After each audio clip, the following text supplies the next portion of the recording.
entire lifetime. So I'm 61 years old. I have literally played for 60 years and been a teaching pro for 35 years of my life. I love golf. I love playing it, but more specifically, I love teaching it. And specifically with this methodology that I'm able to, golf can teach you so much, not just about your golf swing and how to shoot lower scores, but if you're open to it, it can teach you a lot about life. I see people struggling so hard, and if you're a male, then you're like me and you like to figure out stuff by yourself instead of coming to an instructor. And it's just such a struggle, and so much easier when you come to somebody who actually knows what they're doing and has the heart to help you get better at golf. Golf doesn't have to be as hard as you've made it. Watching YouTube video after YouTube video, it's just so utterly confusing. What I try to do is just make it completely simple. One of my proudest things that happened in my golf career is I was able to teach at the college level.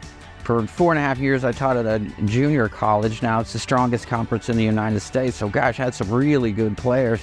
But to be able to be there and speak into these young men's lives at a really pivotal time, the first time leaving home, 18, 19, sometimes 20 years old, and to see their progress and 90-year history of a golf program at that school, and they had never been to a national championship. The first year I coached there, we did go to the national championship.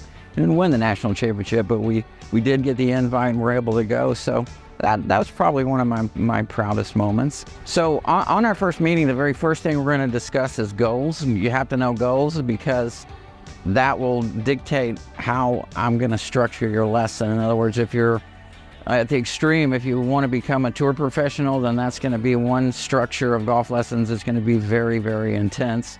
If you just like to learn how to get the ball up in the air and stop shanking it every other swing, but you're not able to practice very often because you have a life, a job, a family, that's okay too. Then I'm going to give you another set that's appropriate for somebody that is going to spend that much time doing it. One of my passions definitely is to make sure that I can simplify the process of getting better at golf.